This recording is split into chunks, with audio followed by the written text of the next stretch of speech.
On a cold December evening in 1783, the most powerful man in America did the unthinkable. While the world expected him to seize a throne, George Washington walked away from power. In an age of kings, he chose to be a citizen, and that single choice would define the idea of freedom forever. George Washington was born on February 22, 1732, in Westmoreland County, Virginia, a small colony on the edge of the vast British Empire. He wasn't born into greatness. His family was modest, but his ambitions were enormous. At just 16, he worked as a surveyor, drawing maps of the wild American frontier.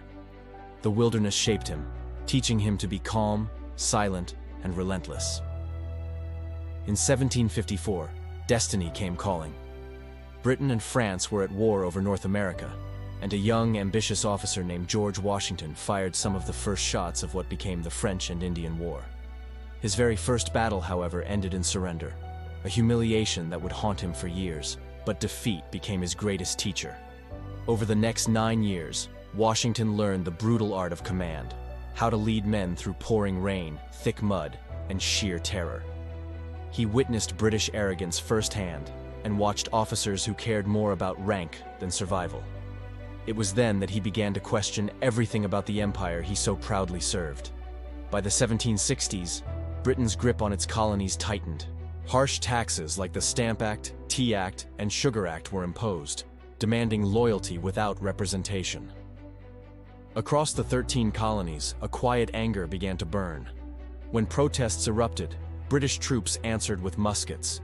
In taverns, homes, and secret meeting halls, one name kept emerging: George Washington, the respected veteran who spoke softly but commanded the attention of every room he entered.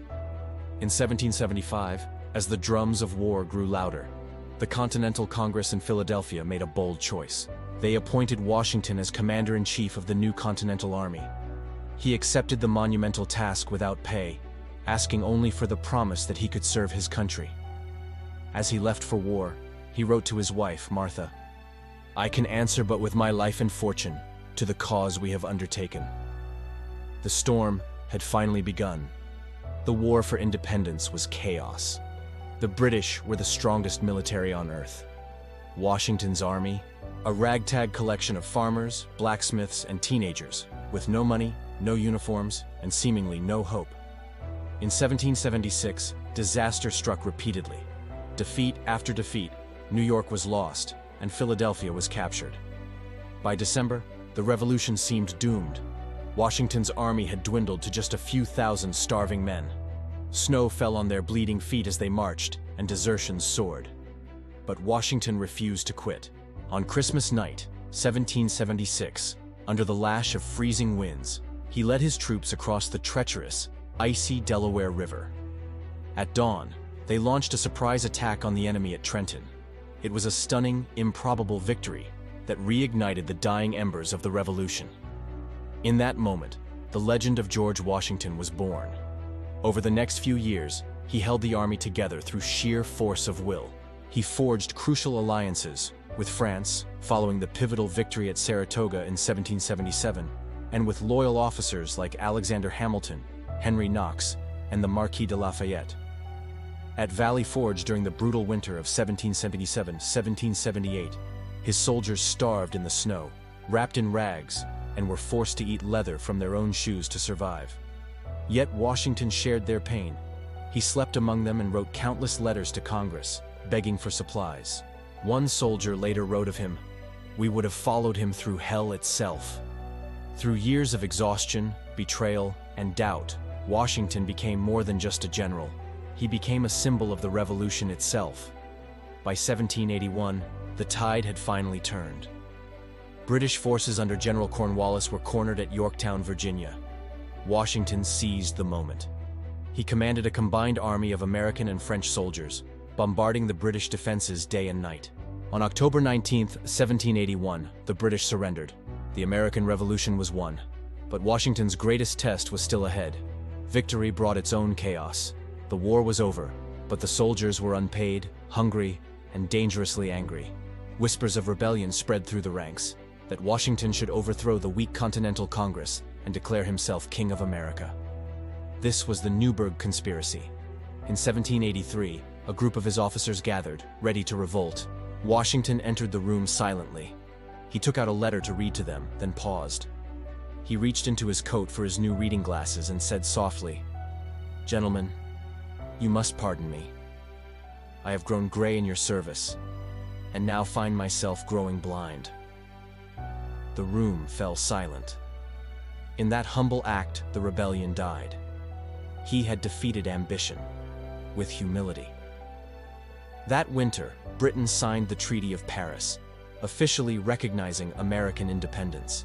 Washington returned to his troops one last time.